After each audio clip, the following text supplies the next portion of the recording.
বিসমিল্লাহির রহমানির রহিম। আজকের বাংলাদেশ জাতীয়তাবাদী দল বিএনপি কর্তৃক আয়োজিত 7ই নভেম্বর বিপ্লব ও সংহতি দিবসের র্যালি ও আলোচনা সভার যে পূর্বদলা বিএনপির আজকের এই র্যালিতে যে হাজার হাজার লোকের যে সমাগম হয়েছে, এতেই প্রমাণ করে আমাদের পূর্বদলা বিএনপি কতটুকু ঐক্যবদ্ধ এবং শক্তিশালী।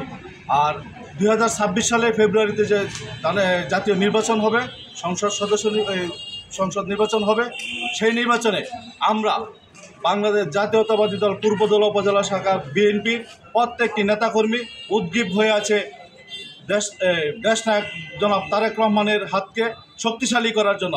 জনাব তারেক রহমানকে ধানের শীষ প্রতীকে বিজয়ী করে আমরা দেশনায়ক তারেক রহমানের হাতকে শক্তিশালী করার জন্য সকল নেতাকর্মী আমরা অঙ্গীকারবদ্ধ। ধন্যবাদ। আজ 7ই নভেম্বর ঐতিহাসিক জাতীয় বিপ্লব ও সংহতি দিবস। এই দিবসে আমাদের বাংলাদেশ জাতীয়তাবাদী দলের প্রতিষ্ঠাতা শহীদ রাষ্ট্রপতি জিয়া রহমানকে কিছু বিপদগামী সিপাহী বন্দী করেছিল।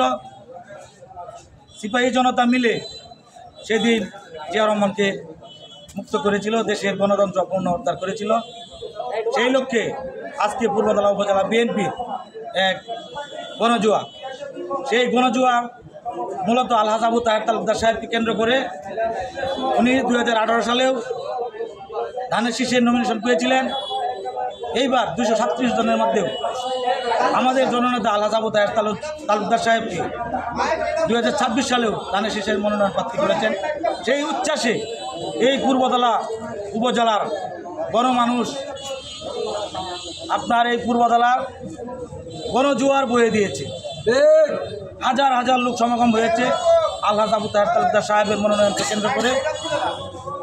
আগামী দিনে উনি ইনশাল্লাহ আশা করছি 2026 সালে ধানের শীষে সংসদ সদস্য হবেন, সংসদে যাবেন, এই পূর্বদলা উপজেলার গণমানুষের কল্যাণে কাজ করবেন, উন্নয়ন করবেন।